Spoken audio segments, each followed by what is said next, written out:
Hello guys, ઇન્ડોઆઈએસમાં આપનું સ્વાગત છે.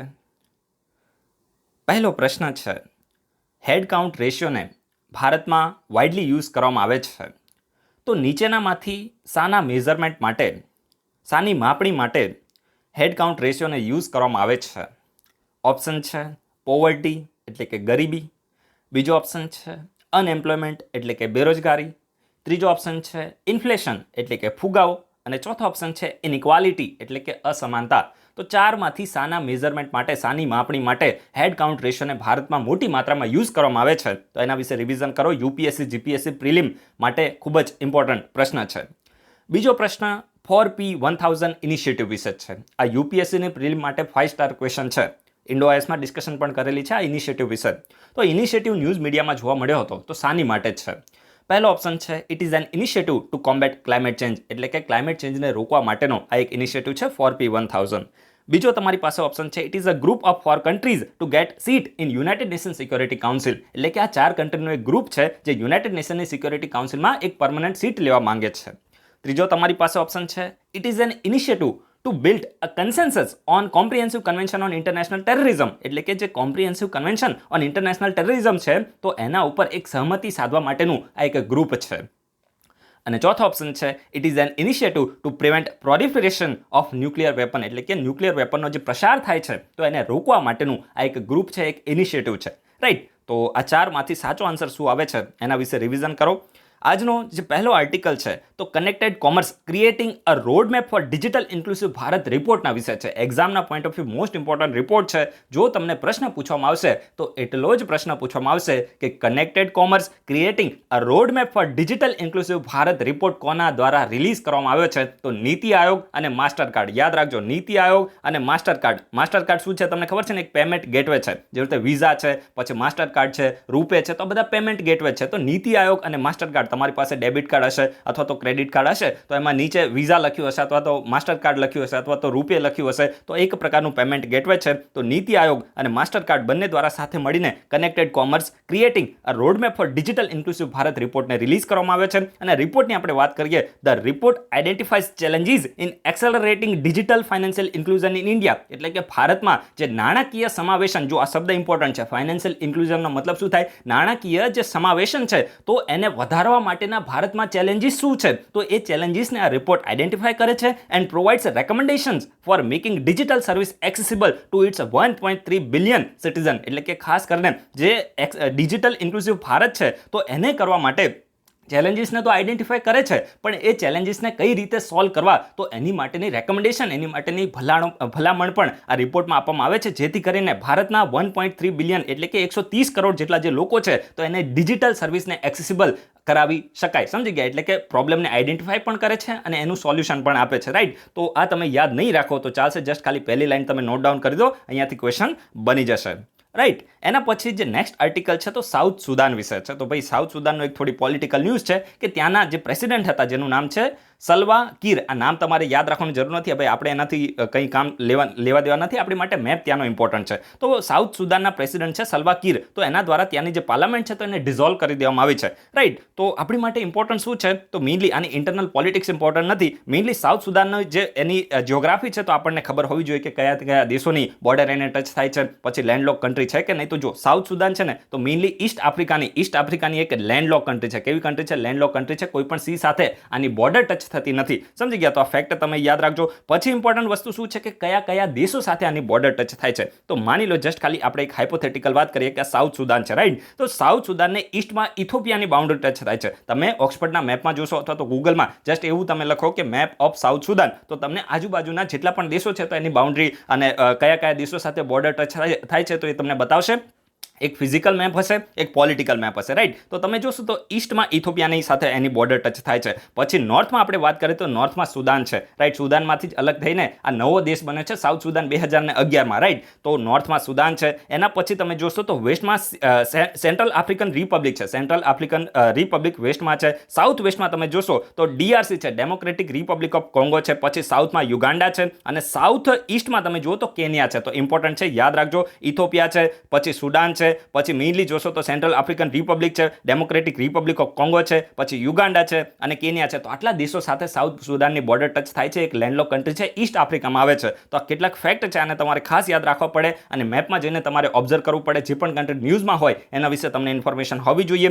મેઇનલી કયા દેશ પાસેથી આને સ્વતંત્રતા મળી છે, તો સુદાન પાસેથી. સુદાનમાંથી આ દેશ અલગ થયો છે, રાઈટ. અને મેઇનલી કયા વર્ષમાં, તો 2011માં ઘણા બધા દેશોએ આ દેશને રેકગ્નાઇઝ પણ કરી દીધો છે. યુનાઇટેડ નેશનની વાત છે, રાઈટ. અને આનું કેપિટલ કયું છે, તો જુબા આનું કેપિટલ છે. જુબા આનું કેપિટલ છે. અને નાઇલ રિવર આ દેશમાંથી પસાર થાય છે. સમજી ગયા? કઈ નાઇલ? તો એક છે વ્હાઇટ નાઇલ અને એક બ્લુ નાઇલ છે. તો એમાંથી વ્હાઇટ નાઇલ રિવર છે તો એ આ દેશની અંદર થી પસાર થાય છે. અને જે જુબા જે આ દેશનું કેપિટલ છે, તો ત્યાંથી પણ વ્હાઇટ નાઇલ પસાર થાય છે. તો કેટલાક મહત્વના ફેક્ટ છે અને તમે નોટ ડાઉન કરી શકો છો.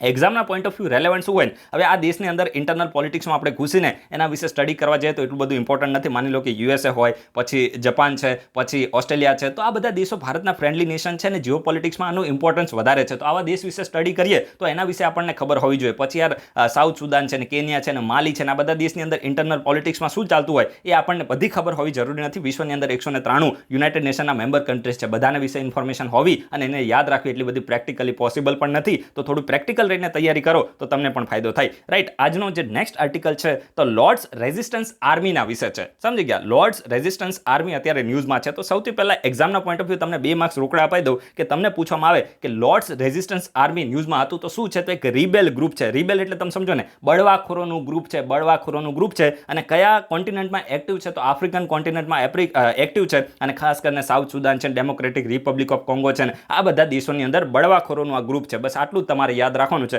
હવે થોડું હું તમને મસાલો આપી અને માહોલ બનાવીને ઇન્ફોર્મેશન આપું કે આ બધું અત્યારે ન્યૂઝમાં કેમ આવ્યું છે. સમજી ગયા? તો જો આ જે લોર્ડ્સ રેઝિસ્ટન્સ આર્મી છે તો એનો એક કમાન્ડર હતો અને એ કમાન્ડર મેઇનલી યુગાન્ડાથી બિલોંગ કરતો હતો અને આ મતલબ જે મિલિશિયા ગ્રુપ છે તો એનો લીડર પણ હતો. તો એ લીડરને શું કરવામાં આવ્યું છે? ઇન્ટરનેશનલ ક્રિમિનલ કોર્ટ છે. ઇન્ટરનેશનલ ક્રિમિનલ કોર્ટ છે તો એના દ્વારા એને 25 વર્ષની સજા સંભળાવવામાં આવી છે. સમજી ગયા? જે લીડર હતો એની વાત છે. 25 વર્ષની એને સજા આપી છે અને ખાસ કરીને શાની માટે? તો ભાઈ એને છે ને ખૂબ જ વધારે વોર ક્રાઇમ કર્યા છે. સો વોર ક્રાઇમ એટલે તો તમે સમજો ને, યુદ્ધના ક્રાઇમ એને કર્યા છે, ગુનાઓ કર્યા છે અને સાથે સાથે માનવતા વિરુદ્ધનું પણ એને કામ કર્યું છે ને એટલા માટે 25 વર્ષની એને સજા આપવામાં આવી છે. તો ભાઈ આપણે બધું આ ફાલતુ યાદ રાખવાની જરૂર જ નથી. આપણે તો જસ્ટ ખાલી એક મોકો જોતો હતો, ડિસ્કશન કરવા માટેની ઓપોર્ચ્યુનિટી જોતી હતી તો આપણે આ પોઈન્ટને પકડી અને ડિસ્કશન કરી છે. આપણી માટે તો 2 લાઈન જ ઇમ્પોર્ટન્ટ છે. સમજી ગયા? કામ કી બાત કરો ઓર આગે बढ़ो. જો જે લોર્ડ રેઝિસ્ટન્સ આર્મી છે તો એક રિબેલ ગ્રુપ છે જે મેઇનલી આફ્રિકન કન્ટ્રીઝ છે તો એમાં ઓપરેટ કરે છે. તો તમે જોશો તો નોર્ધન યુગાન્ડા છે, સાઉથ સુદાન છે, સેન્ટ્રલ આફ્રિકન રિપબ્લિક છે, ડેમોક્રેટિક રિપબ્લિક ઓફ કોંગો છે. તો બધા દેશોની અંદર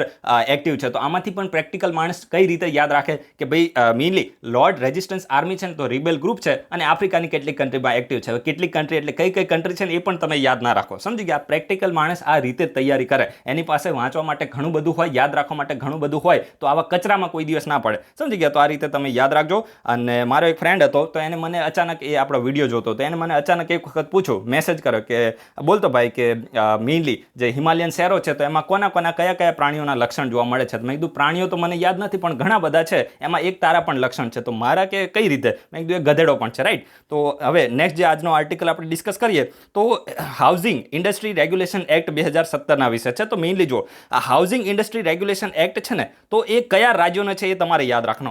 હાઉસિંગ ઇન્ડસ્ટ્રી રેગ્યુલેશન એક્ટ 2017 એ વેસ્ટ બેંગાલનો છે અને સુપ્રીમ કોર્ટ દ્વારા આ જે એક્ટ છે તો એને સ્ટ્રાઇક ડાઉન કરી દેવામાં આવે છે. તો તમે બધાએ રેરાનું નામ સાંભળ્યું હશે. સમજી ગયા? તો રેરા એક્ટ છે ને તો એ ભારત સરકાર દ્વારા જે રેરા એક્ટ છે, રિયલ એસ્ટેટ રેગ્યુલેશન એક્ટ, તો ભારત સરકાર દ્વારા એક્ટને લાવવામાં આવ્યો હતો. તો આ એક્ટની સામે જે વેસ્ટ બેંગાલ છે તો એને પોતાના રાજ્યનો અલગથી એક્ટ બનાવ્યો અને એનું નામ છે હાઉસિંગ ઇન્ડસ્ટ્રી રેગ્યુલેશન એક્ટ 2017 અને સુપ્રીમ કોર્ટે આ એક્ટને અનકોન્સ્ટિટ્યુશનલ કહી દીધો છે અને આ જે એક્ટ છે તો સુપ્રીમ કોર્ટે એને સ્ટ્રાઇક ડાઉન કરી દીધો છે, રાઈટ. તો Supreme Court has struck down the West Bengal Housing Industry Regulation Act 2017 saying it was unconstitutional. આ એક અનકોન્સ્ટિટ્યુશનલ એક્ટ છે as it is in direct conflict with the central's real estate regulation act, RERA act, and as per the verdict જે supreme કોર્ટે judgement આપ્યું એના હિસાબથી section 88 and 89 of the RERA did not implicitly permit the state to create their own legislation creating a parallel regime. સમજી ગયા? તો આ fact તમે યાદ રાખજો કે ભાઈ સુપ્રીમ કોર્ટ છે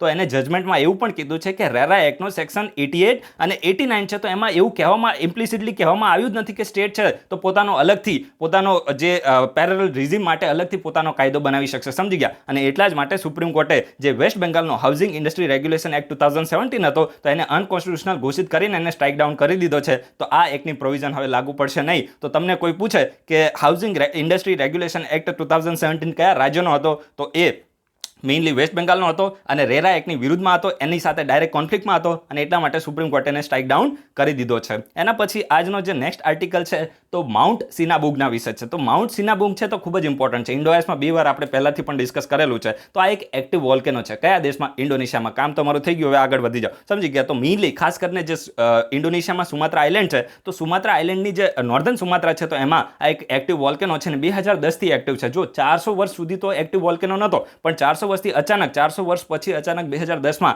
આ વોલ્કેનો છે તો ઇરપ્ટ થયો અને ત્યારથી કન્ટિન્યુઅસલી આનું ઇરપ્શન ચાલુ છે. અને ત્યારે રિસન્ટલી પણ મે 2021માં ઇન્ડોનેશિયાનો માઉન્ટ સિનાબુંગ વોલ્કેનો છે તો ઇરપ્ટ થયો છે. તો આ ફેક્ટ તમે યાદ રાખજો, નોર્ધન સુમાત્રા પ્રોવિન્સમાં છે. અને જે ઇન્ડોનેશિયા છે તો એમાં તમે વાત કરો તો ઘણા બધા એક્ટિવ વોલ્કેનો છે. ઇન્ડોનેશિયા ખાસ કરીને જે પેસિફિક રિંગ ઓફ ફાયર છે તો એની અંદર આવે છે, સમજી ગયા. અને એના હિસાબથી અહીંયા ઘણા બધા વોલ્કેનો, એક્ટિવ વોલ્કેનો આવેલા છે અને અહીંયા અર્થક્વેક પણ ખૂબ જ વધારે ફ્રિકવન્ટલી આવતા રહેતા હોય છે. અને 2010થી આ એક્ટિવ વોલ્કેનો છે અને એની પહેલા 400 વર્ષ સુધી આમાં કોઈ પણ પ્રકારની એક્ટિવિટી જોવા મળી નથી. And Indonesia is home to many active volcanoes owing to its location in the ring of fire or the circum Pacific belt. ખાસ કરીને જે રિંગ ઓફ ફાયર છે, જે પેસિફિક ઓશનની આસપાસનો એરિયાની વાત છે તો ત્યાં ખૂબ જ વધારે એક્ટિવ વોલ્કેનો જોવા મળે છે. As an area along the Pacific ocean characterize by active volcanoes and frequent earthquake. એટલે કે અહીંયા ઘણા બધા એક્ટિવ વોલ્કેનો છે અને ઘણી બધી ફ્રિક્વન્ટ અર્થક્વેક છે તો એ પણ અહીંયા ભૂકંપો પણ આવતા રહે છે. અને વિશ્વની અંદર જેટલા પણ વોલ્કેનોઝ છે ને એમાંથી 75% 74% એક્ટિવ વોલ્કેનો છે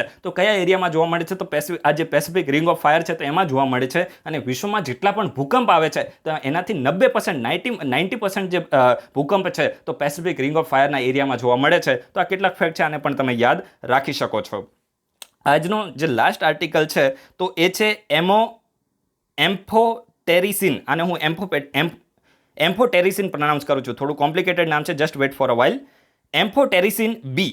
તો આ તમે પ્રોનાઉન્સિએશનમાં ના જતા, જસ્ટ ખાલી તમને કોઈ પૂછે કે એમ્ફોટેરિસિન બી ઇન્જેક્શન ન્યૂઝમાં હતું તો આ ઇન્જેક્શન શાની માટે યુઝ થાય છે? તો આ એક એન્ટી ફંગલ ઇન્જેક્શન છે. જસ્ટ આટલું જ તમારે યાદ રાખવાનું છે, સમજી ગયા. આપણે કોઈ વ્યાકરણના ટીચર નથી એટલે વ્યાકરણમાં કોઈ પાછું ગુજરાતીમાં ના લખે કે આને આ રીતે પ્રોનાઉન્સ કરાય, સમજી ગયા. એમ્ફોટેરિસિન બી ઇન્જેક્શન એન્ટી ફંગલ ઇન્જેક્શન છે, આટલું તમને ખબર હશે, તમારો આન્સર બની જશે, સમજી ગયા. તો મેઇનલી તમે જો કે આ ઇન્જેક્શન અત્યારે ન્યૂઝમાં કેમ આવ્યું? તો તમને બધાને ખબર હશે કે કોવિડ-19 પછી ખાસ કરીને જેને એડ્સ હોય ને ડાયાબિટીઝ હોય ને એ બધાને હવે મ્યુકર માઇકોસિસ નામનું જે ફંગલ ઇન્ફેક્શન છે તો એના પણ કેસીસ ભારતની અંદર જોવા મળી રહ્યા છે અને ખૂબ જ ગંભીર છે, સમજી ગયા. લાઈફ થ્રેટનિંગ છે, એટલે કે જીવન માટે જોખમકારક આ એક કહેવાય ને કે ઇન્ફેક્શન છે, રાઈટ. અને મેઇનલી આ જે એન્ટી ફંગલ ઇન્જેક્શન છે તો એ મ્યુકર માઇકોસિસને ટ્રીટ કરવા માટે યુઝ થાય છે. અને હવે તમને ખબર છે કે ભારતમાં તો એક વખત કોઈ વસ્તુ ચાલે ને તો પછી એની માટે લાઈનો લાગી પડે, સમજે. જેવી રીતે રેમડેસિવિર ઇન્જેક્શન ને ઓક્સિજન ને અત્યારે ફરીથી આ એમ્ફોટેરિસિન બી ઇન્જેક્શન છે તો આ એમ્ફોટેરિસિન બી ઇન્જેક્શનની પણ ભારતમાં હવે શોર્ટેજ ઊભી થઈ ગઈ છે, રાઈટ. તો જસ્ટ ખાલી તમારે એટલું જ યાદ રાખવાનું છે કે એમ્ફોટેરિસિન બી એક એન્ટી ફંગલ ઇન્જેક્શન છે, સમજી ગયા. જે ખાસ કરીને માની લો કે કોઈ ફંગલ ઇન્ફેક્શન હોય જે જીવન માટે જોખમકારક હોય અને ખૂબ જ સિરિયસ ફંગલ ઇન્ફેક્શન હોય તો એને ટ્રીટ કરવા માટે એમ્ફોટેરિસિન બી નામના ઇન્જેક્શન યુઝ કરવામાં આવે છે. અને હાલ જે મ્યુકર માઇકોસિસ છે તો એને ટ્રીટ કરવા માટે પણ આની ડિમાન્ડ વધી રહી છે, જે માર્કેટની અંદર અત્યારે અવેલેબલ નથી, એટલા માટે એની ખૂબ જ વધારે શોર્ટેજ ઊભી થઈ છે, right. So guys, thanks for watching. Have a good day.